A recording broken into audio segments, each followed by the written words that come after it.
What is up, everybody? The Hunter GT with TheHunterGT.com. That's right, go check out the website. Got the rad blog starting up over there. Once or twice a week, I'm going to be updating the rantings and ramblings of the Hunter GT. So if you want to go read that blog over there, it's on the website. I no longer have the metal detecting forum up. That has transitioned over to a Facebook group called the Hunter GT's Hangout. So go check that out. All the links are down in the description below. And while you're down there, you're going to notice Craig at Show Me Treasure. He is my new sponsor. He was my very first sponsor. I've come full circle again. He will be my last sponsor. I'm fairly certain of it. So you want to pick up anything. He's a multi-brand dealer. He is definitely not a Makro dealer. So you want to pick up one of these bad boy Amphibios or Kruzers, hit him up, Craig at Show Me Treasure. All the information down in the video description below. So what is going on today? Here it is, the KR18C for the Makro Kruzer. KR for Kruzer. 18C means it's 18 centimeters across. That translates to 7 inches across for us United States standard guy. No idea why we use that. We need to switch to the metric system. Come on guys, enough's enough. Let's switch over. All right, that's a different video. That's a different rant.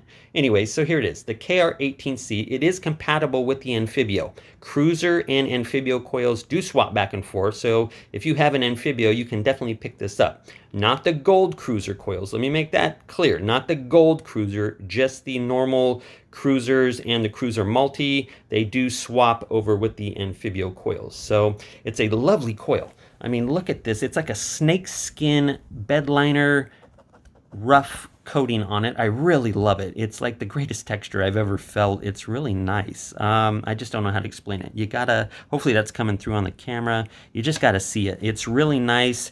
Nice epoxy resin filled bottom right there. So make sure you're using the coil cover. It does come with the coil for free. The coil's not free. The cover comes free of charge. Nice thick cable right here. It does have the X pattern 5-pin connection there for the Kruzer and Amphibio. Like I said, they are compatible. Can't stress that enough. So there it is. So what are the benefits of a smaller 7-inch concentric like this? Well, number one, I said it right there. It is smaller. The 11-inch DD on the Amphibio, while it's not a heavy coil, it's quite ergonomic, quite balanced. Sometimes you want to get in between some brushes. You have a really, really trashy spot. You have a lot of bottle caps, something like that. Well, here you go. You need a concentric coil in your arsenal, and that's where this one comes into play. They make a 7-inch, this one, and then they make a 2-inch larger 9-inch version as well. I prefer this one for the trashier spots, obviously. The 11-inch DD is good enough for a larger size coil.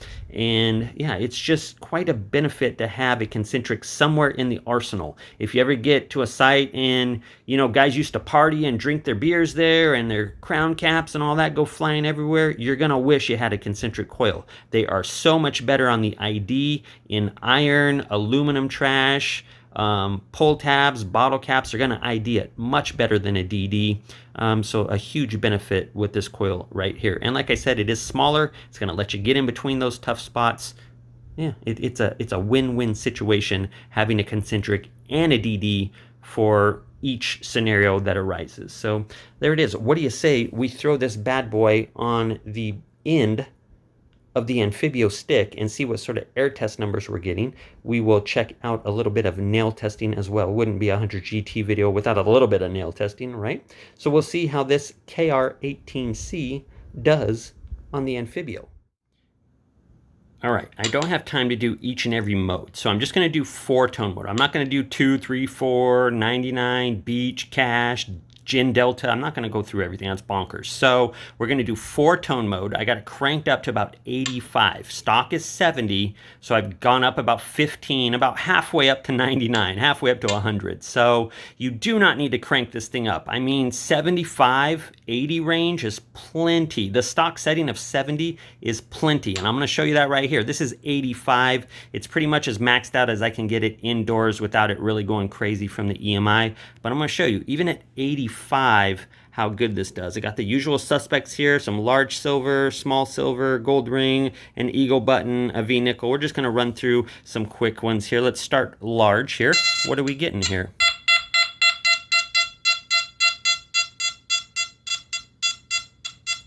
Well, we're getting ticks clear out to 13 inches basically. Repeatable the whole way too. High tone the whole way. It's a high tone the whole way. And boy, that speaker is deafening.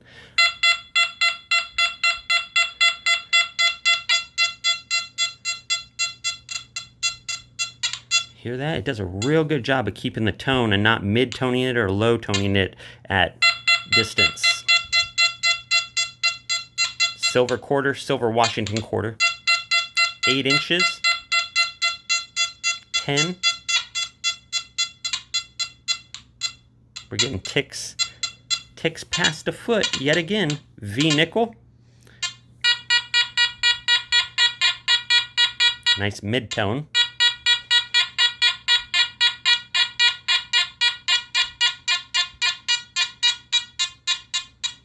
Clear out to a foot. And we start to lose it at a foot. So pretty bonkers. Thin women's 10K gold wedding band, a super thin one here. Check it out. Listen how smooth that sounds. 8 inches.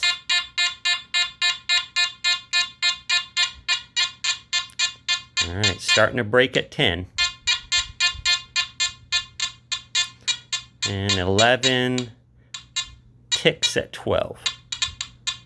Some ticks at 12. Thin 10K ring, a thin mercury silver dime right here, a small silver dime.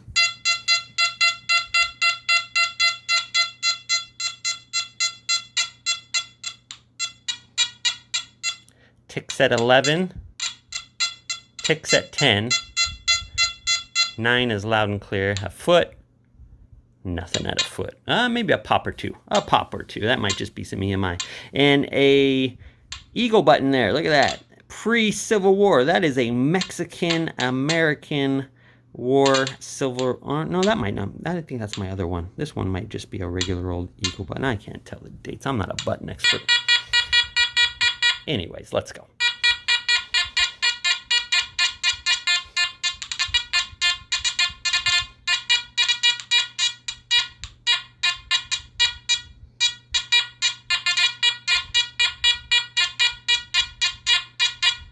So a little bit harder, oh, we're getting some EMI there. A little bit of a harder signal there. I gotta keep still. It's picking up my camera and anything. See that? So I gotta keep still here. Hold on.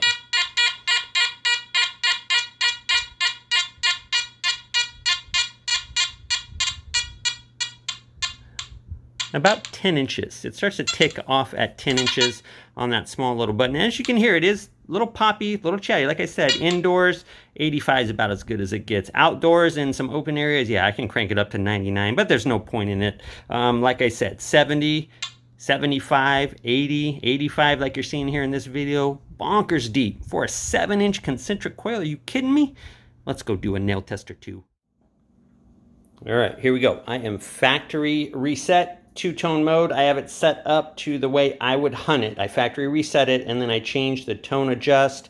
It is set at 15, which is where iron ends. So as you can see, the tone break right there is 15. I'm in two-tone mode. I have the volume set to 3 and 3 for both.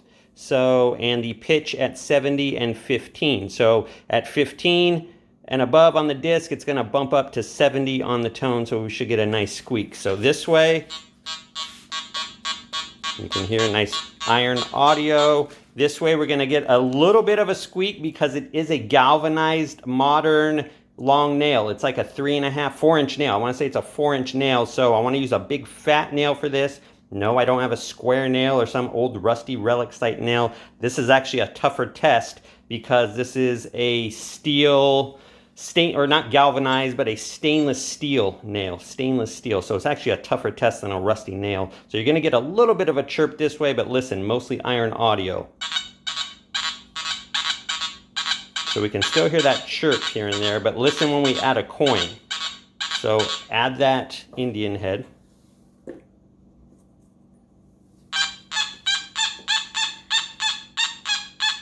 Now remove it. So that's what you're listening for, okay? Now try the dime.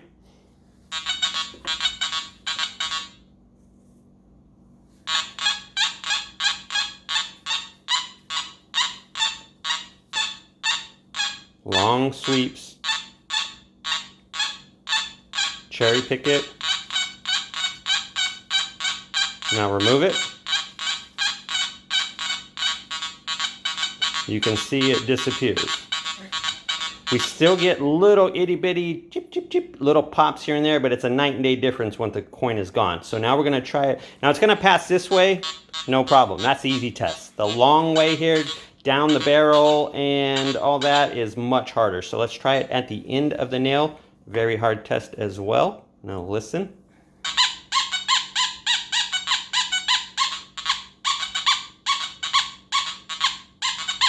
Remove it.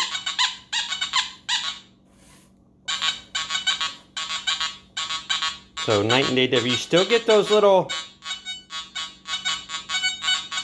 let me find the spot. Right there. It IDs up about 20 or something every once in a while. 18 right there. So I'm still getting those little high hits, but listen when the coin is there in comparison. Try the dime.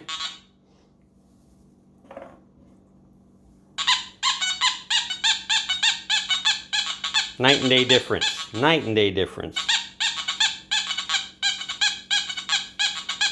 So even with this brand new big old nail, it's passing this test audio wise. With a rusty nail, it does it even better. I want to use a big nail like this. It's a harder test. With a square nail or rusty. With a square nail, a bent one, it'll actually high tone like most detectors. But with a long square nail, this is actually a better test with the curved nail being stainless steel. It is what it is. It's a tougher test. I want to use tougher test. 7-inch coil here on the Amphibio is having no problem passing it if you know what to listen for. Like I said, it's an audio heavy, high gain, super chatty machine. You have to filter through these noises. On a nail like this, yeah, you're gonna get a little chirp here and there, but once the coin comes in, night and day difference. Fabulous coil. If you are in modern trash or same plane trash like this, with the nail and the coins on the same level like a park or a school, good stuff. You definitely want to have a concentric in the arsenal. The Hunter GT signing off. I hope you enjoyed this video. I will see you on the next video.